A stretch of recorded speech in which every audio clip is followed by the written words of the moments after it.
muridnya Habib ini memiliki makom khos, sampai dia bisa melihat siapa saja yang sudah dicatat oleh Allah masuk neraka dan siapapun yang masuk ke dalam surga.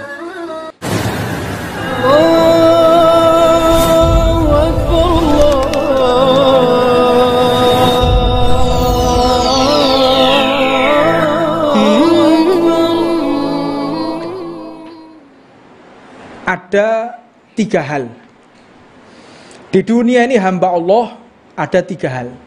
Yang pertama itu adalah ibadahnya orang seperti pedagang, laba rugi yang dihitung. Kok wong dodolan, aku lek taat ngene donya 60 tahun saya akan bahagia selama-lamanya. Tapi kalau saya tidak taat di dunia selama 60 tahun, saya akan disiksa selama-lamanya. Mosok 60 tahun, 70 tahun saya menikmati, setelah itu disiksa. Wah, rugi itu namanya. Berarti lebih baik saya itu sengsara 70 tahun tapi saya bahagia selama-lamanya. Ini imannya, ibadahnya orang yang seperti pedagang. Yang kedua, seperti abad. Apa itu? Budak. Aku lek sampai gak di melaksanakan sholat, gak melaksanakan perintah Allah, disiksa habis-habisan. Takut bawaannya. Ini ibadahnya budak kayak gitu. Orang budak. Adapun yang ketiga, ibadahnya orang yang ikhlas, mereka tidak butuh di surga dan mereka tidak butuh juga dan mereka tidak takut atas neraka. Mereka adalah orang-orang yang ikhlas. Karena pernah diceritakan ada satu santri dari seorang murid, seorang habaib, seorang yang memiliki tinggi kedudukannya. Dia seorang bukan habaib tapi memiliki makom khos indallah. Muridnya Habib ini memiliki makom khos, sampai dia bisa melihat siapa saja yang sudah dicatat oleh Allah masuk neraka dan siapapun yang masuk ke dalam surga. Akhirnya hijabnya terbuka, dia bisa melihat nama gurunya berada di neraka. Namun si Habib ini namanya di neraka. Terus si murid tadi mulai kendor.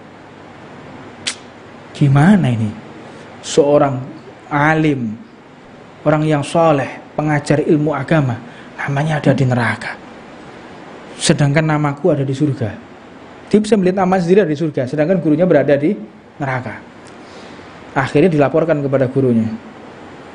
Wahai guruku, engkau tahu apa yang terjadi kepadaku. Aku melihat Allah telah membuka hijabku. Aku melihat namamu ini ada di neraka.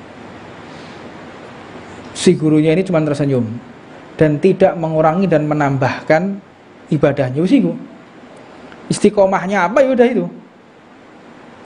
10 tahun kemudian hijabnya kebuka lagi. Dilihat nama gurunya berada di posisi terdekat bersama para sahabat Nabi Muhammad di surganya Allah. Akhirnya ditanyakan lagi, wahai guruku, namamu sekarang berada di dekatnya para sahabat. Kau adalah orang-orang terpilih, orang nomor satunya Allah di kalangan para ulama. Gurunya pun tersenyum. Engkau melihat itu 10 tahun yang lalu. Kalau kamu bisa melihat terus aku tidak bisa melihat begitu. Kalau kita kira-kira gimana, Pak? Ibadah mempeng, sholat tapi nama kita masih di neraka. Kira-kira gimana kita? Buyar yo. Gak sembayangan yo. Ini mereka kayak begitu. Para ulama itu, mereka yang sudah memiliki makom-makom khos di hadapan Allah, dia tidak akan menambahkan amaliyahnya, dia di neraka atau di surga. Tidak, kewajiban saya istiqomah, kewajiban saya ini melaksanakan sunnah, kewajiban saya berdakwah di jalan Allah. Terserah Allah menempatkan saya di surga atau di neraka. Saya ini cuma hamba. Saya nggak berhak menuntut kepada Allah. Saya harus ke surga. Saya menghindar dari neraka. Enggak seperti itu. Terserah Allah. Saya mau ditempatkan dimanapun. Itu orang-orang yang memiliki kedudukan ikhlas di hadapan Allah Subhanahu wa ta'ala. Ini kita ceritakan untuk apa? Agar kita tahu betapa jauhnya kita dengan mereka. Kita ceritakan seperti ini untuk apa? Untuk evaluasi diri, sehingga kita tidak sombong lagi atas amaliyah yang telah Allah titipkan kepada kita Makanya kenapa sih sebaik-baiknya orang kafir itu masih masuk neraka dan sejelek-jeleknya orang Islam masih masuk surga? Kenapa seperti itu? Karena orang kafir itu tidak mengakui Allah. Orang yang baik sekali, nggak pernah maksiat, dia nggak pernah melakukan perbuatan dosa tapi masuk neraka. Apa sebab?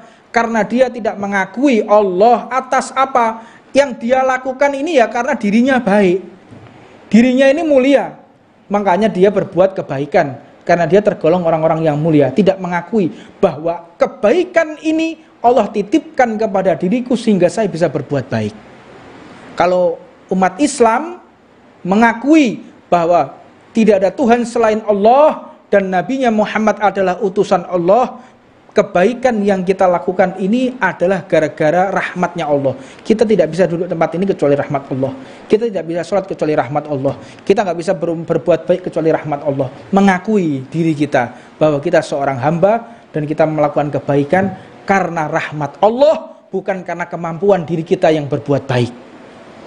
Kalau kita masih di dalam hati kita berbuat baik karena ini adalah memang diri kita yang baik, apa ubahnya kita seperti orang kafir? Sama seperti orang kafir gitu, yang tidak mengakui bahwa kebaikan yang kita lakukan adalah karena Allah, karena hidayah, petunjuk dan kekuatan yang Allah berikan kepada kita semuanya. Mudah-mudahan Allah tambahkan rahmat kepada diri kita sehingga kebaikan-kebaikan yang kita lakukan semakin dibuat mudah oleh Allah dan kita senantiasa dihalangi oleh Allah ketika berbuat maksiat dan pelanggaran kepada Allah Subhanahu wa taala. Rabbana atina fid dunya hasanah wa fil akhirati hasanah wa qina adzabannar wa 'alamana masyaykhuna wa 'alamal hibbuna sallallahu alaihi wa 'alamal hibbuna sallallahu hadratin nabi sallallahu Fatihah. Bismillahirrahmanirrahim. Rahmanir rahim maliki yaumiddin.